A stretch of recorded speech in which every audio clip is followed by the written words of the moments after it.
ask you real quick here. You had two things that are fascinating.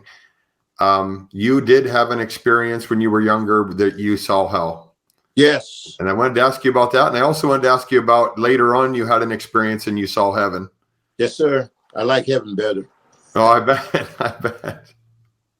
You can keep that hell, but I sure love heaven. Yes, sir. Which one you want? You want to talk about the hell one or the? Let's go to the hell one first, and then the good news of heaven after that. Let's go to let's make sure we don't forget that heaven one. Yeah, when I was let's see, I started what they call huffing, fumes and stuff. I started that when I was 4 years old, because I had a spirit guide. A spirit guide would talk to me and tell me what to do.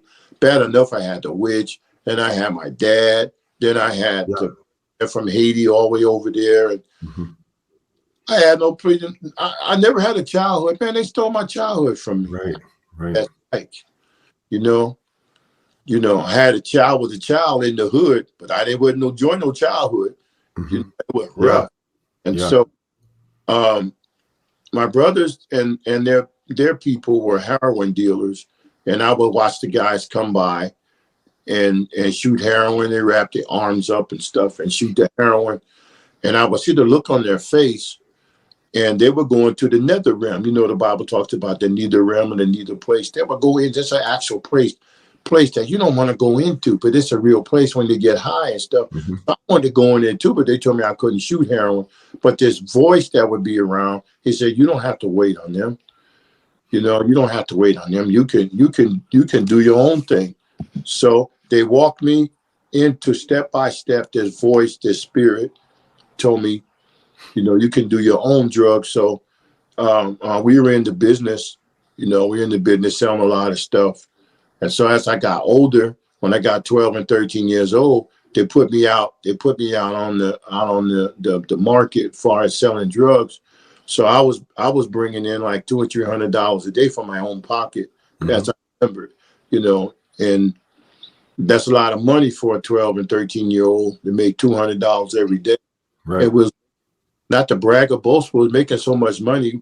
My brothers and I would throw the dollar bills in the corner. We didn't even count them. It was just too many. Yeah. That's how much money it should tell you what was being brought in every day.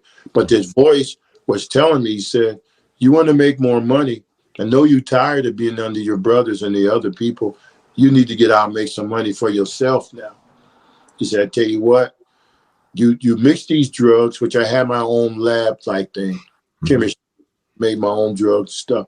He said, mix this together, mix these things. Now, we had some drugs back then that wasn't popular as they are now. We had fentanyl back then. You know how dangerous that stuff is. Yeah, very dangerous. So we had them, and you couldn't take the whole thing. It was so dangerous. You had to break them in half. We only sold them by half. We knew if we sold the whole thing, that person was going to die. Customer, so we call it half a tab. And voice was telling me, why don't you experiment? And you take 4 of those type of, they call them different than fentanyl. I don't call them fentanyl back then, but now the same thing. And you 4 of them, smoke some of your weed, your own brand of weed, okay, some cocaine, okay, on mix, because by the time the cocaine hits the street, it could be cut as many as 10 different times with harmful chemicals. Cut. And by the time you get to the consumer, it's pretty much, I ain't gonna say what it is, but it ain't really from Colombia.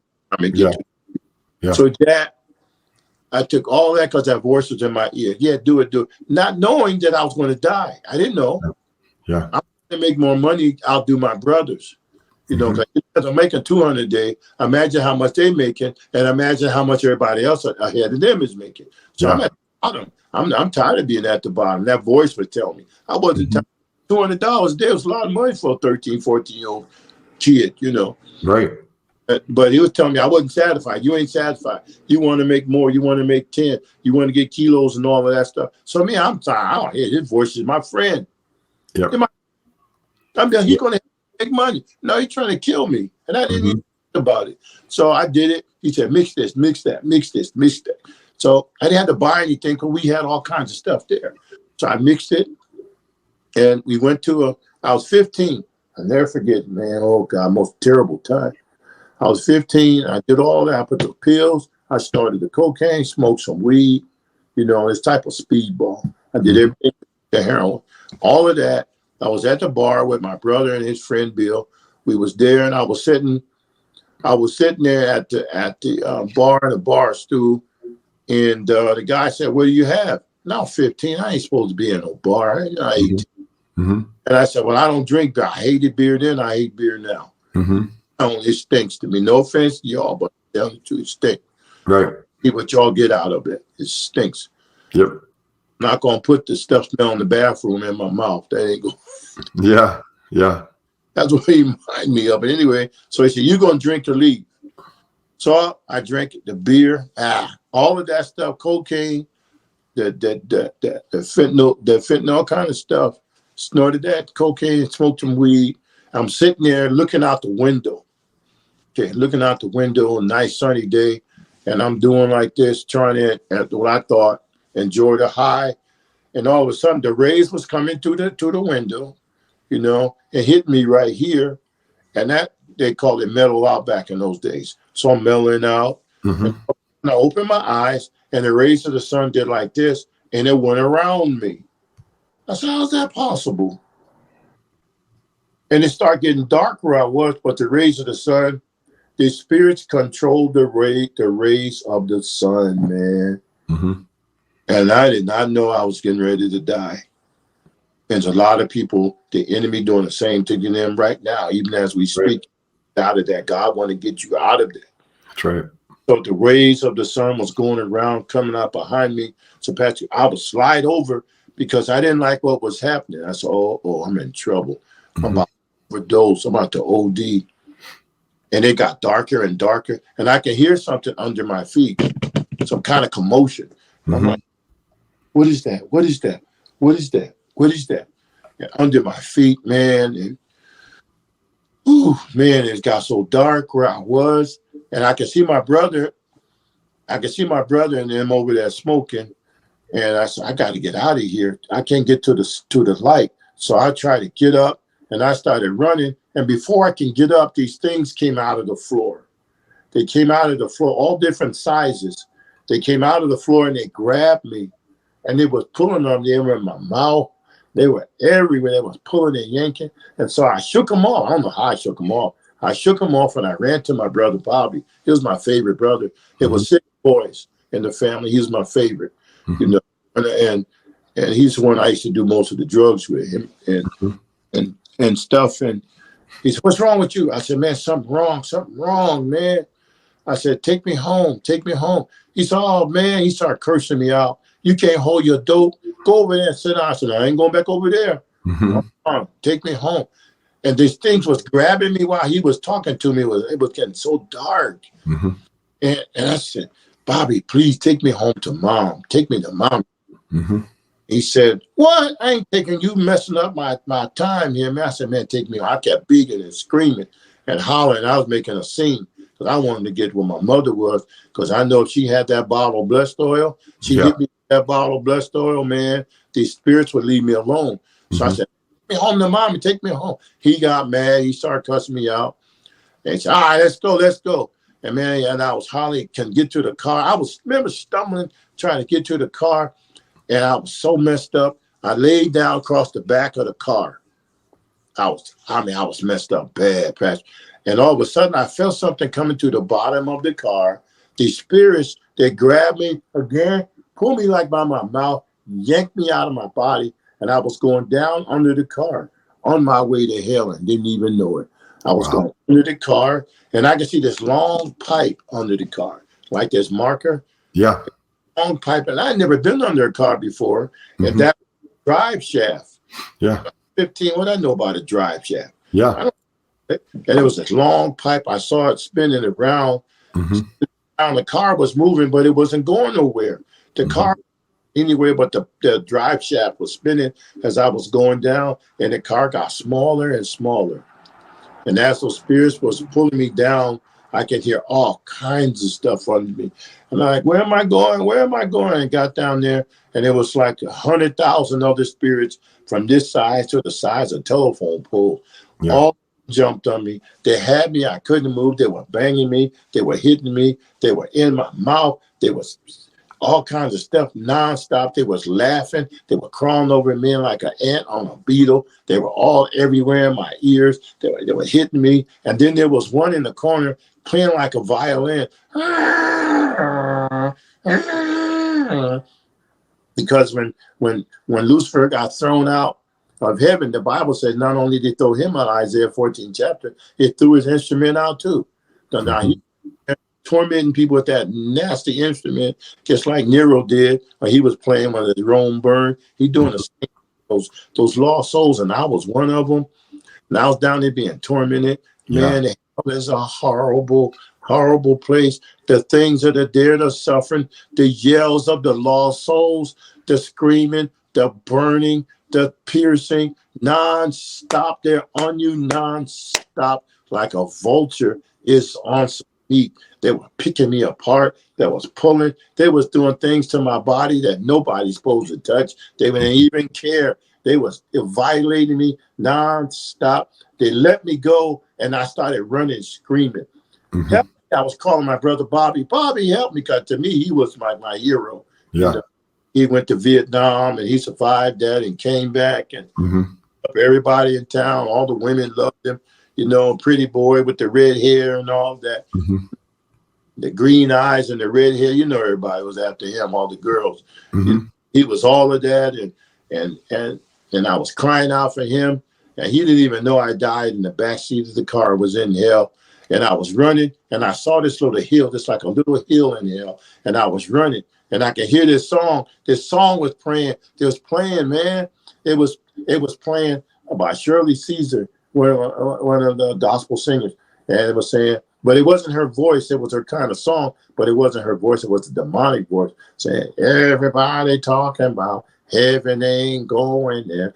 Everybody. It was a song being played over and over, and it would say, you ain't going there. And I'm running, and that song was piercing. A song in hell for me, telling me I'm not never going to heaven. I can't get running and running and running, and all these spirits behind me look like by the millions of all different sizes, and they running behind me laughing as if I had some place to go. And there was a yellow line. They painted like yellow line down there, thinking you're on the road to nowhere.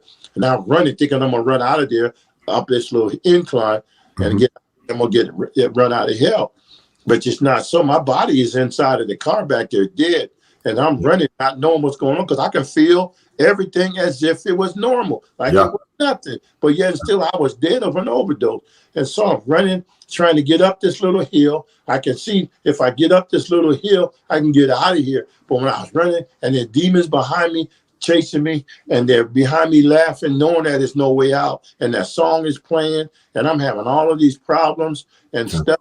And then I'm trying my best to get up the hill. It was harder. When I finally got to the top of this little hill, it was nothing but a line painted on a side of a wall or a cave. And they all was laughing. They all grabbed me, and they drugged me backwards back to that same spot where I came, where they took me out of my body, out of that car. And they started grabbing me and tormenting me. Man, it was pulling my tongue, like, my God, like they almost pull it out of my head. And there was so much going on. And then that whole reddish black place lit up. It lit up. And I was, oh no, there's different kind of torment going to get me. And there was some hands of light, hallelujah, was coming out from way up, these beautiful hands of light. And those spirits saw it, and they started hollering, no, he's ours. He belongs to us. He belongs to us. He did our bidding. Now, I never heard that word bidding before. He said he did our bidding. He did all of those things. He did those spells. He did the magic. He did the curses. He did all of them things. And those hands grabbed me under my arms, lifted me out of there under my arms. And I went up, and I could look down, see all them spirits down there. They were mad. They were trying to grab me and pull me up. And I saw the bottom of the car, that long drive shaft moving, going nowhere.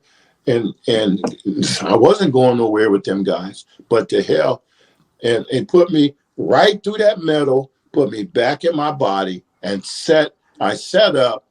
I couldn't see good. It's like some wax paper in my eyes. I Mhm. couldn't see, and I could hear my brother and his friends still cursing me out and stuff. And I said, I've been to hell. I've been to hell. I've been to hell. And then they dropped me off and threw me out of the car. Threw me out. I did this a little movie with Sid Roth. You get a chance to see it. Sid did a movie of it for Mhm. a little small movie. And they threw me out on the sidewalk, and I couldn't walk because my optic nerve was burnt out because of the drugs and I got to. I had to crawl up the stairs, and I rang the bell. And my sister, I told my old D, she screamed. The next thing I know, I was in a mental institution, and my mother came and got me, and they brought me home. In about 3 or 4 days of being home, I was glad to be back. For my dog, I had a giant schnauzer. He had I used to comb his little goatee all the time. Mhm. Uh, and he was so happy to see me, and I was happy to see him. And while I laid there, I was laying in the bed, and I fell asleep, and I saw this little cherub. And after seeing them big angels that were protecting those guys, I knew that this wasn't from where I was from. This is from God, because I remember the other ones, Yeah. So this one, he came here and he started talking to me, but he didn't open his mouth. It was talking to me, but never said it with his mouth. Yeah. He do that. That's good. How the heart to heart like that. And he said, I was sent from God to protect you, because he mentioned that thing by name, but I can't remember the name of the spirit right now. Mhm. Because he checked the annals. He checked the record books of hell. There's a record books of every soul on this planet that hell keeps monitoring. They monitor. And he said, we checked the record books, and somehow you escaped. And we don't know, they don't know how you escaped. And they send in that monitoring spirit from hell that destroys and torments all of the lost souls. It's Mhm. get you. He said, but don't fear. He can't touch you because you're protected. And I said, you're in the wrong house. I was talking to that angel. I said, don't you know what I do? I'm a sorcerer. Why would he protect me? Go to the good people's house. I Mhm. deserve no protection. I appreciate you protecting me out of hell, but I don't deserve this. Mhm. I deserve being protected. Your mother, God told me, your mother raised you back to life because of her prayer, and because you were especially chosen to do a work for my kingdom. That's why you're not in hell right to this. Wow. That's what God told me in the back of that car. And the Mhm. angel backed it up. And the angel started disappearing into the wall. And I was saying, who? Because I'm trying to find my pistol. You Mhm. know, I said, whoever comes in here, I'm gonna put so many holes on the he'll whistle when the wind blows. You know, Mhm. I mean, Mhm. you won't be too happy going out. But this Mhm. is not a person, this is a man. And that means a spirit, not a man. So Mhm. Nick, as an angel faded to the wall. I said, well, where are you going? Who is coming? Next thing I know, I can hear all of this noise in the next room. All this banging, and windows bursting out, and TVs tipped over, and couches. I said, who is this tearing up my mother's house? Next thing I know, here's steps in the room, this big old gray thing with a club in his hand. A club in his hand. And he coming over next to my dog, saw it, and my dog just hearing his back went up, and said, Mhm. he saw, and my dog he's downright protecting. He's especially trained to protect, because we're in that business. Mhm. Okay, have stuff like that, dogs and stuff, Mhm. that Yeah. lifestyle. And Yep. so that spirit, this big old spirit, was gray, and he didn't have no nipples like a dude does. It Mhm. gets flat like top of a table. I said, Mhm. what creature is this? I'm trying to find my pistol. And the angel said, don't fear.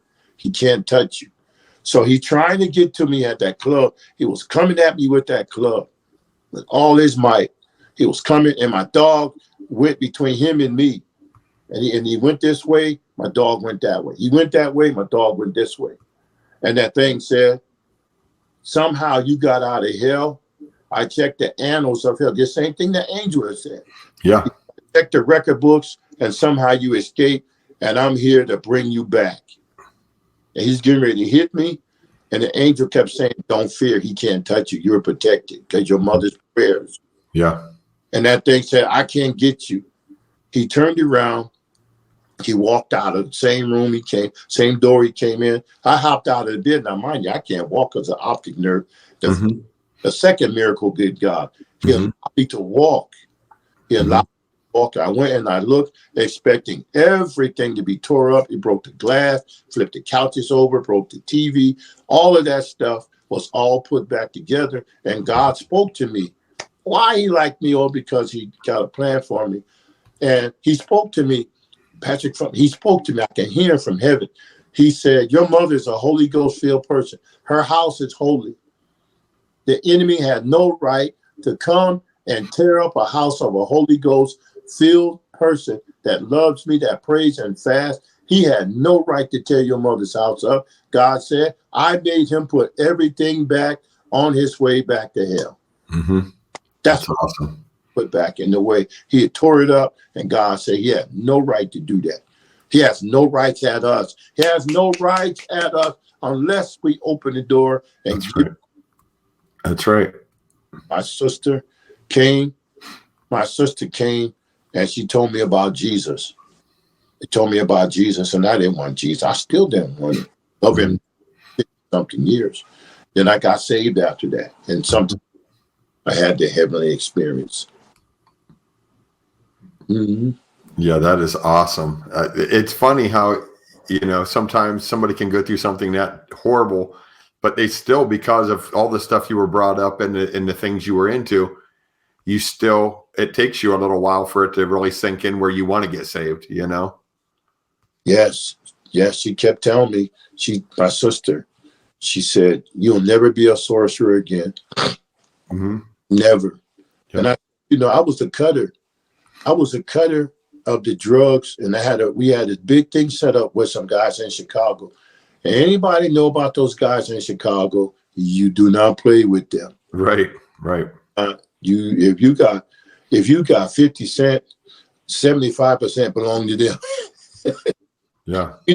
You don't play with them. And I was the drug cutter. And here I've already missed a few days because I've been sick and in the mental institution. So I had to play catch up. So my sister said, you're not going to be a sorcerer no more. She didn't say drug dealer. She said sorcerer. Yeah. My main thing in life was sorcery. And she said, you're never going to be that again. Yeah. Why am I going to stop? I don't know how to stop. You go to church and you're going to get saved. And my girlfriend at the time, she found out that her and my sister, they didn't like each other at all. Because she was trying to get me to stay in the game, and my sister was trying to get me to get out. And I went to church with my sister, and about the third day of the revival, the pastor pointed to the back. Everybody turned around, so I turned around too, said, man, I'm talking to you, and nobody back there but me. Yeah. He said, come up here in the front. And I went to the front, and God showed me a vision of me traveling the world. Everything I'm doing now, God showed me in a vision at the altar. Yeah. December 15th, 1971, I was just getting ready to turn 16 years old.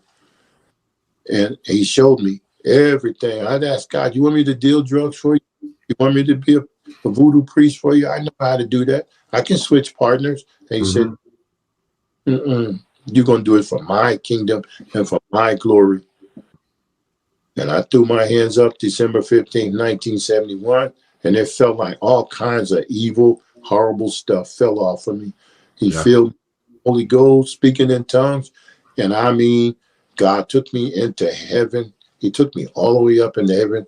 I left my body again. This time I'm standing before God in heaven. And he was telling me all the big things that I was going to do for him in his kingdom. And then he put me back in my body. And then I went and I started being taught by the pastor, one of the greatest. He's with the Lord now, the greatest deliverance teacher on this planet, Bishop Lee Hughes, one of the greatest deliverance, fasting and prayer. And God knew who to put me under. Somebody can train me. The witches train me in voodoo, whatever. Yeah. But God now, he put me under someone, Holy Ghost filled, full of the gospel, that knew Yep. the difference and placed me under his watch care and trained me up. And I tell you, I appreciate him. He's with the Lord, but I appreciate him and his wife. Yeah, that's awesome. Mm-hmm. It's funny. The devil has all these plans and his people that he uses, but God's always got something better. You know, that's one of the things that keeps repeating on the program with the other people too. A lot of situations with praying mothers, and people get saved specifically because of that. Mm-hmm. And the you know, the devil has plans, but God always has something better and more powerful that he wants to do. Oh, yes, he does. Man, Pat. Oh, man, if I had known that God was going to be like this with me, I might have came in sooner. Yeah. You know, Yeah. I would have bypassed. What was heaven like? What you saw of heaven? What can you tell us about that? Like, Oh, sure. Okay. Well, when at 2004, this is the second time. The first time I was outside of heaven, God was giving instructions on what he told me I was going to do. But okay. this brain aneurysm, 2004, I had a brain aneurysm and I wind up in intensive care. And while I was there, I died again. It's a longer story, Mm-hmm. but I died again. And it was something, because I went into paradise. Oh, glory. I went in and I saw the streets of gold. I saw all kinds of stuff that was there. I saw the grass, each blade of grass, each blade had a diamond or emblem in it. Mm-hmm. It was so beautiful. I mean, a sapphire rubies. The grass was color green like I had never seen before. Mm-hmm. The flowers were so beautiful. It was so lovely and beautiful. I'm telling you, it was, oh my God, it was just lovely, just lovely, lovely, lovely.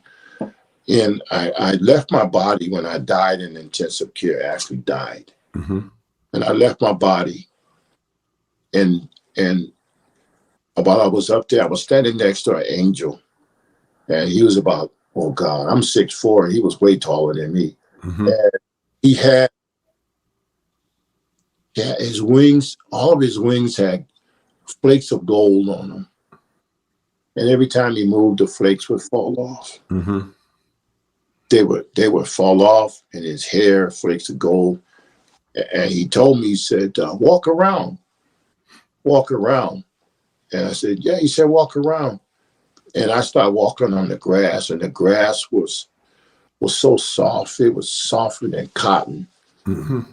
I walked around it, and then I saw this big old golden building, big solid gold, big as one of those super Walmarts.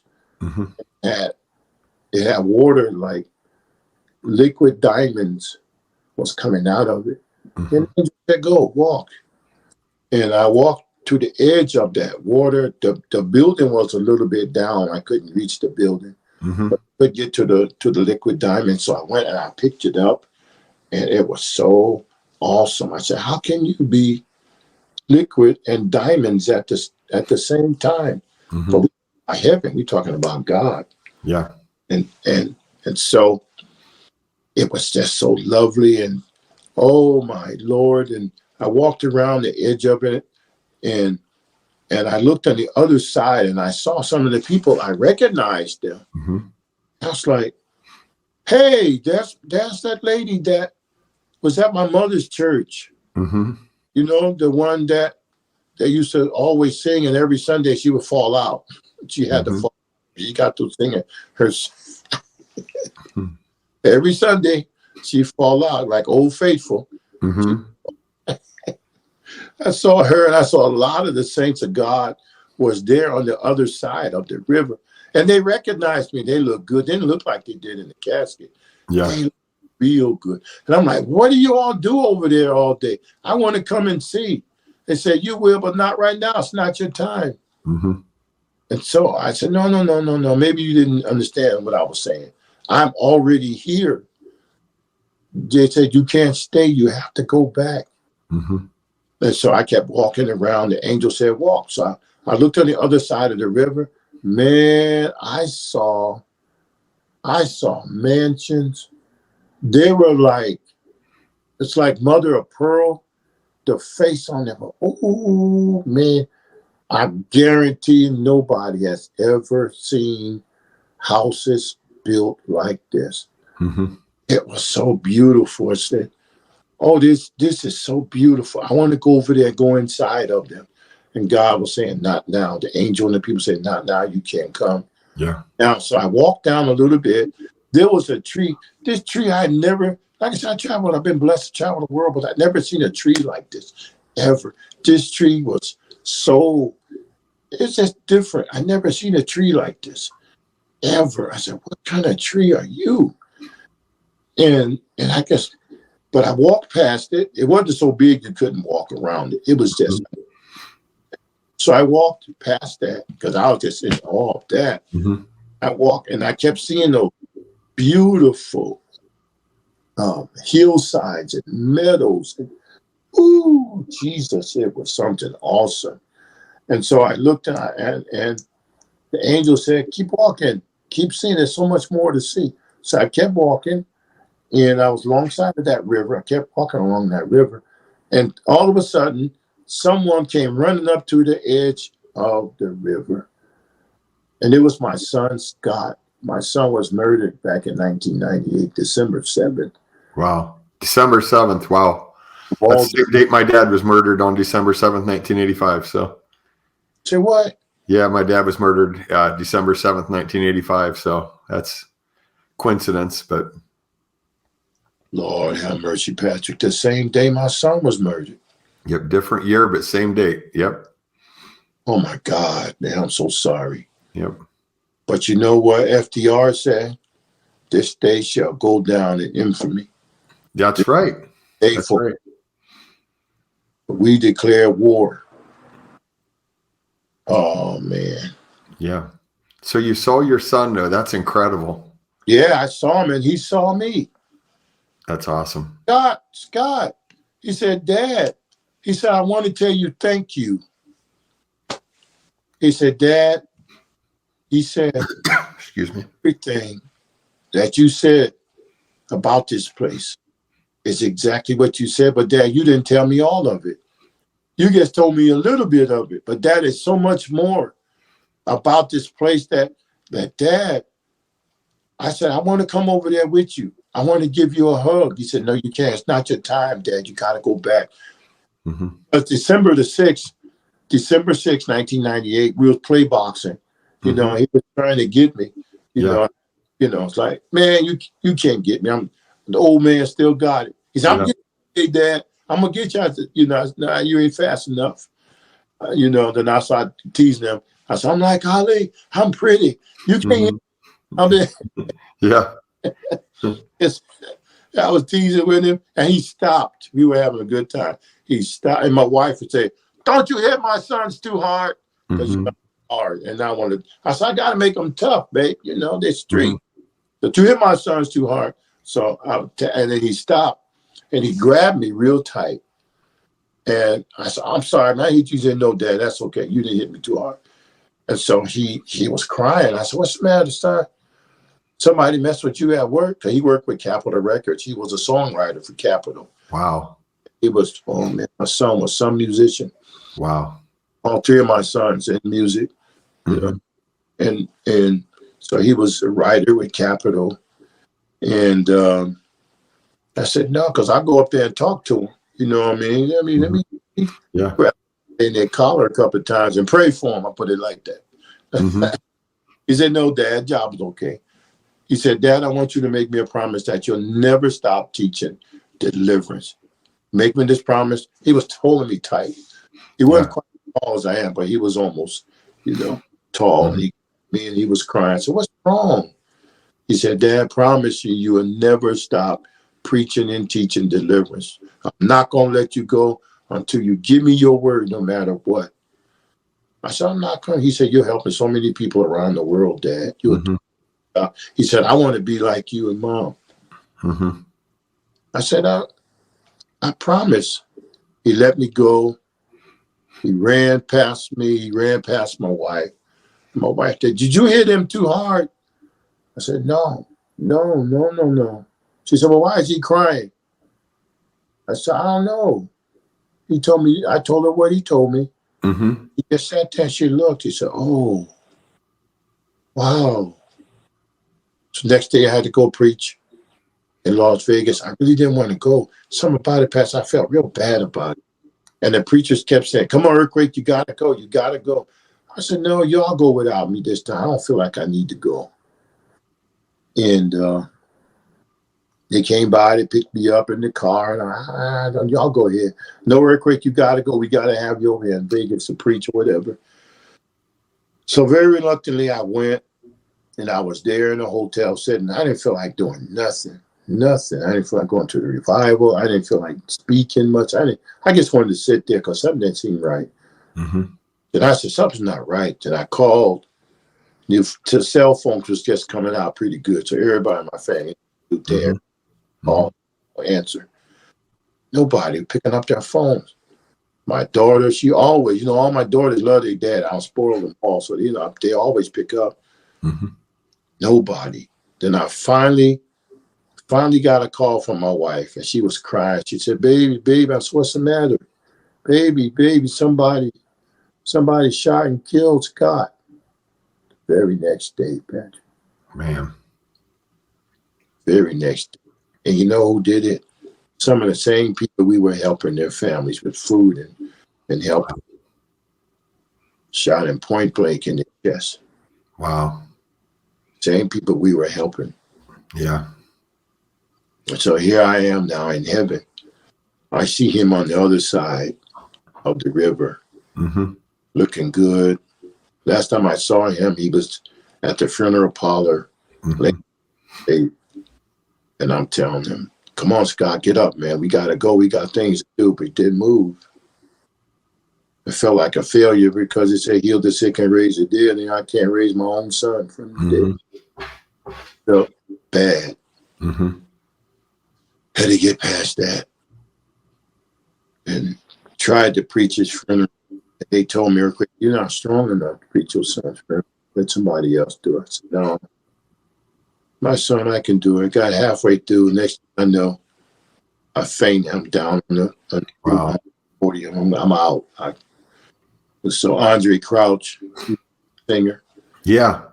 Also a preacher. Yeah. He took it from me, Earthquake. My son, biggest funerals. The people from all over the country came. Paul and Jan, they sent theirs. They helped. TBN came, and a lot of big ministers came, and they were there. Motorcycle gangs came. Christian motorcycle. It was a big, giant. We took up the whole block. Wow. It took everything, and there he was now, looking good. Not in the casket, not in the funeral home. On the other side of the river, telling me how good this place is. And he kept saying, thank you, Dad. Thank you. Because of you, I'm here. Thank you. He kept saying, thank you. Same thing my youngest son said, Dad, thank you for standing in the spirit of autism. Thank you. Yeah. And that's an incredible testimony though. And to see him, and you got to have that experience with him the day before. And then you get to see him in heaven. That's incredible. Yeah. Yeah. But that's why it is important. And that's why it's important to preach and to teach deliverance and to do deliverance. It really is important. Yes, sir. It's not the most popular thing in the world anymore, and not the most popular thing in the church, but Jesus still said, in a Great Commission to do it. And he said that, those who believe and are baptized, would be saved, and that these signs would follow them. And that the first sign was casting out devils. Yes. And that's what I taught my children. My daughter, I have a daughter, I'm 6'4", my daughter's 6'2". And she claims to be taller than me. I said, I'm taller than 6'4". And she wants to stand next to me and shoulder to shoulder. And anyway, she said, Dad, I'm called to be a pastor. And she called me. She said, I'm called to be a pastor, and I need you to help me. Because she used to help me go minister. Mm-hmm. I had no idea it was sinking in like that. So, you know, she said, I'm called to be a pastor. I got my ordination and everything. I said, wow. She said, yeah, Dad, because of you, because of what you put in me. Mm-hmm. And, you know, sometimes you don't know if they're paying attention or not. Yeah. I said, you do it. I said, if God called you into it, you don't have to worry. You're going to come against oppositions against some of these dudes. Mm-hmm. You're okay to commit fornication or adultery with them, but you're not good enough to pastor and minister. Yeah. Yep. Good now. and I said, I'm with you.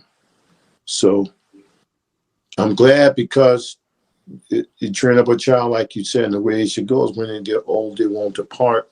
And that's what happened with my son in heaven. That's right. And then he was saying, Dad, you got to go back. You promised me you would finish. And so I went on I kept looking at him, and he said, Dad, you'll see me again. You know, the hardest thing, Patrick, when he didn't turn his back directly and walk away. And I took steps backwards and like waved to me. And I said, son, don't go. I said, is there a boat that comes down this river? He said, did they know for you, Dad? It's a life raft. He said, not for you. Yeah. Yeah, come here now. And I said, how about a rubber inner tube for a tire? I'll sail on that. You said, no, none of those things. You're not finished. You have to go back. Now, mind you, I had a massive brain aneurysm. That's in intensive care. Yeah. The side of my head exploded. And you say, you're not ready yet, Dad. You're ready to come in there, but you can't ready to stay because God's not ready to release you. Mm-hmm. He said, we'll be together and never separated again. Never. Once that your time. Yep. And back, so I was walking back towards the angel. Now, the angel didn't walk with me. He just told me to go event by myself. But he over where I first, came, the area. And so I kept walking some more. And God said, I want to show you some things. I wrote a book about it called Heaven's Golden Vessel. Okay. He said, I want to show you some things. He showed me a group of children running. He said, I want you to take this message back about those who had stillborn. Mm-hmm. He said, they're going to be united with that child one day. Going to be united. Mm-hmm. Another group of children who have been killed in wars around the world. A lot of times people start these wars, Patrick, man, they don't even think about the children. Right. And they'd be shooting at each other and bombing, all those kind of stuff. Never even think about the suffering of the child. Right. Children. And so he showed me them. And he said, they'll never be hurt again. And then he showed me some children who were aborted. And that's when his voice, I was talking to God, he was talking to me. His voice started to change when he talked about the aborted children.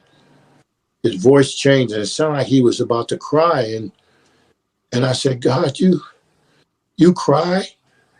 He was telling how hurt he was because people use abortion as birth control, and he had jobs for the children that he allowed to be born on this planet. And it hurt him so bad. I know Jesus wept over Lazarus, but I didn't know, that's in the Bible, God, you know what I'm saying? But here, I'm witnessing God's voice change. Like he's about to cry. Mm-hmm. He's about to. Lord have mercy. Yeah. And he said, son, I had a plan for them. My niece was about to have an abortion. And she told me, she said, Uncle, I was going to have an abortion. I said, oh, no. He said, I went to the abortion place. I'm going to name the name. Of course, you know the name. Right. And I sat there in the lobby. There was another lady there. She said, "Uncle," the lady started talking to me. She struck up a conversation. And she said, "First time here, young lady?" She said, "Yeah." She said, "Uncle, I was so scared and so nervous." She said, "Yeah, my first time." She said, "Uncle," the lady told me, "ain't nothing to it." She said, "I've had 25 abortions." Wow. My niece said, "Uncle," when she told me, she said, had 25 abortions and it ain't nothing but a few minutes process and you be out the door. She said, "Uncle, I jumped to my feet and I ran out of there screaming as hard and as fast as I could." Mm-hmm. And here I'm in heaven. God is talking about how that hurt him. And I said, "God, you brought me to heaven to show me these things are horrible." He said, "Yeah, because I'm sending you back with a message. Mm-hmm. You're going to have quite a few messages." And then there was another group that he showed me. He showed me another group of children. I said, "God, I don't want to see anymore. That's okay. No, you got to see this." And so I said, "Okay." He showed me another group of children running and having fun. I wanted to go, but they're on the other side of the river and I can't get over there to them. And he said, "You wondering who this group is, huh?" I said, "Yeah, I really would like to know." He said, "This is a group that I sent to the homes of Christians and so-called Christians who secretly went and had an abortion." I said, "What?" He said, "Yeah." He said, "They're church folks and so-called Christians who did not believe that I can provide for another mouth to feed. Mm-hmm. They secretly went and had an abortion." I said, "Oh my God." "No." He said, "Yes." He said it hurts him because the world has such an effect on some of my people that they would not trust me. Right. So I was down at the Titan Stadium some years ago, maybe 10, and I was there and I was sitting up in the booth where a lot of the owners of football teams and stuff sit. I was just blessed to be up there with them. I don't know how I got up there. You up in the loge. Yeah, man, I was up, I guess, with the $200 steak dinners and all that kind of. Mm-hmm. Mm-hmm. So I was up there looking down. I said, "Wow." And so I was up there with a lot of famous singers and gospel people. And then God showed me about the Christian. This was later on after they had that experience. And a minister got up from the Midwest. And while I was in heaven, God showed me a pastor that had his wife to go and his daughter, both of them, that got pregnant. And he made them both have an abortion. Mm-hmm. God has showed me that pastor. I won't say his name. He might be, "Love you, brother. Ain't got nothing against you. Ain't holding nothing on you." But God showed me him. And there he was, man, Pastor. He was there at the, this is in actuality really happened. Yeah. All of this. And he was there. He was one of the speakers. And he said, "I got to get up and confess. I got to get up and confess. I made my wife and my daughter have an abortion." It's the same thing God said. That's that same man. And he said, "I'm not the only one." There were 50,000 people there.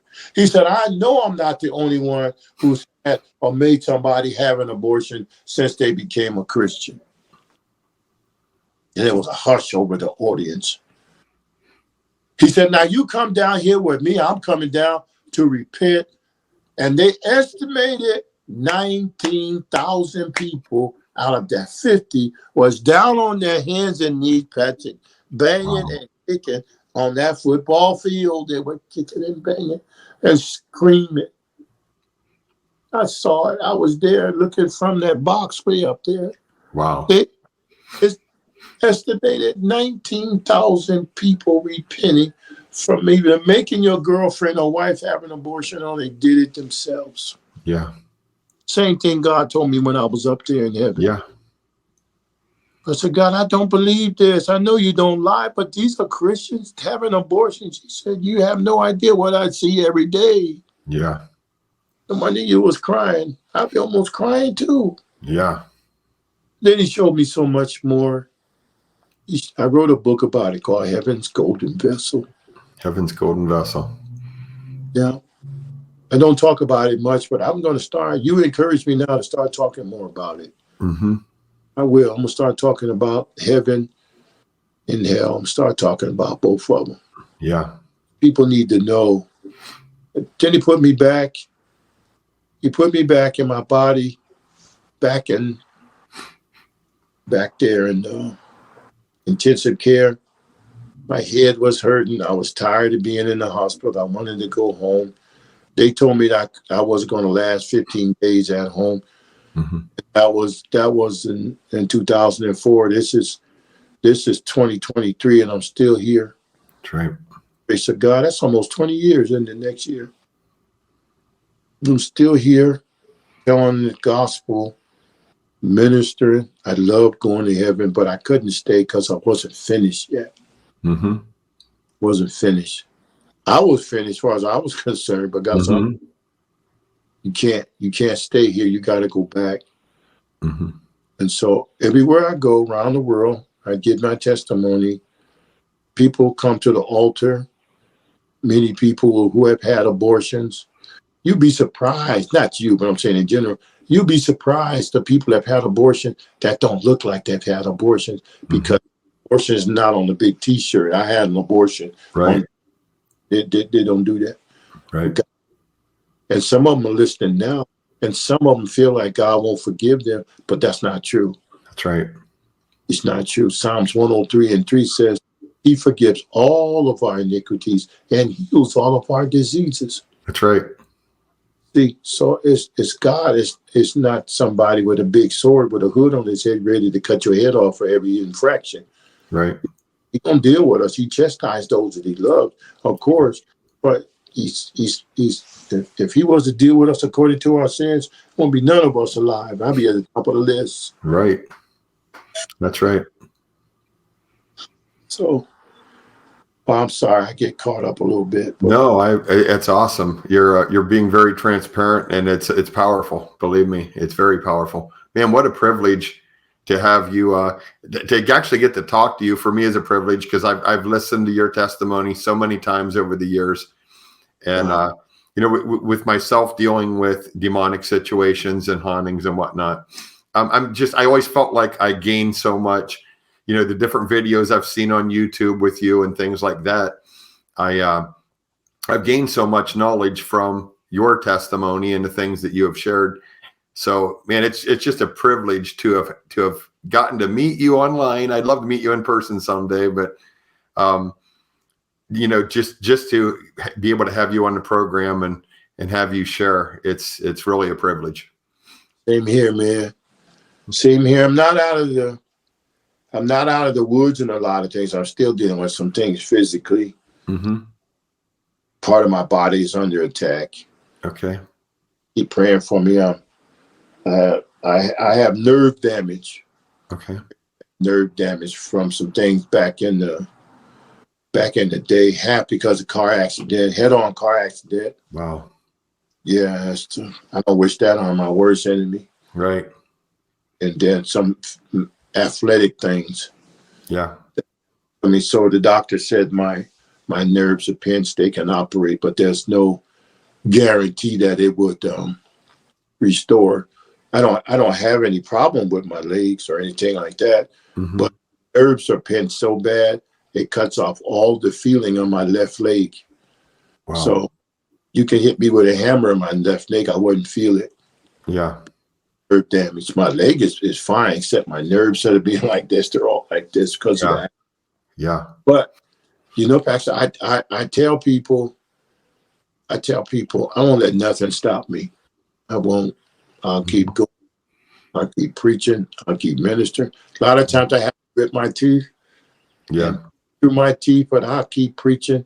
And I promise my mom, and I promise my son. That's right. No matter what happens, I'm not going to stop. I hope this testimony has encouraged someone, help someone. That's what I'm hoping for. Yes, You know, absolutely. I'm sure it's definitely encouraged me. oh, It's going to encourage. I'm going to say thousands. There's going to be thousands of people encouraged by in the long run by this. And like I said, I'm going to be praying for you too. I get it. You know, when you are trying to do the right thing and serve God, the devil does attack. Sometimes we do have health issues. Sometimes God allows us to go through things. mm-hmm, You know, even the Apostle Paul did. You know, mm-hmm, and so sometimes we do have to go through things that we would rather not. You know, yeah. but I want to encourage all the listeners to go to the website, also earthquakekelleyministries.com. I'm going to post the link. Again, check out his books and everything as well. Do you do any kind of other like video ministry or anything like that? Yeah, I have my own channel on YouTube. Okay. I have it there twice a day in the morning, Earthquake Kelley Ministries in the morning, and also in the dinner time hour, we go into some things. And sometimes it's comical, you know, sometimes I have fun. Mm-hmm. Like an artist, I'm a cartoonist. Sometimes, well, that is cool. NSB, no scripture Beulah. You don't know anything. She's but she doesn't know. She really doesn't know anything, but she's an expert on it, you know. So I hear a lot of times, and I have a lot of artwork that I've done, you know, cartoonist, and I draw. Yeah. Ladies and for men, then I draw spirits, you know, get together, and they're mad because they're being exposed. I have over like 300 different cartoons and stuff that I've drawn to help people to get delivered. And then I talk about Bel. Bel is a spirit that attacks women, hides women, and that's in Isaiah 46:1. There's some women, they seem like they can never get free from stuff. I talk about that. I talk about, you know, a lot of different things that the body of Christ needs and not getting. And it's things that's there in the Bible, 200 topics in the Bible. And is it too far of your head when the moon is in the 7th house and Jupiter? That's fine. Those planets, they do exist. I need something that's going to help me fight the enemy and how to get the victory. That's right. Anyway, I'm preaching again here, but that's okay. I appreciate it. Well, I'm going to encourage people. I'll get the link for the what is your actual YouTube channel name again? Ministries. Yes, Earthquake Kelley Ministries. Earthquake Kelley Ministries on YouTube. Yes. Okay. Anybody? Yeah, Patrick. Thank you. If anybody is, we have Earthquake $ Earthquake Kelley. That's our cash app because we're trying to get a building. Here's what I'll be. We're trying to get a building so we can use it for our university. There's a building. It's empty. I saw it even yesterday. Oh, it would be perfect. It would be perfect. It's got a giant parking lot. It's got many rooms. We need that. It's empty, just sitting there, just going to waste. And I say, God, this would be perfect. We need funding to get it. People want to support us. We have PayPal, earthquakekelleyministries.com, and we have Cash App. Okay. I'm going to get those links, and I'm going to add all those to the end of this video too. I'll get links for all that, and I'll post all that on here. So thank you. Yes. It's been a privilege. God bless you. It's been a privilege having you on. And to the listeners, I want to thank you again for tuning in. If you like the program, if you like the message, please like and subscribe and share with others. And I also want to encourage you to check out Earthquake Kelley's YouTube channel and subscribe to his channel. Help him get his message out to more people as well. Thank you. Until the next episode, good night and God bless.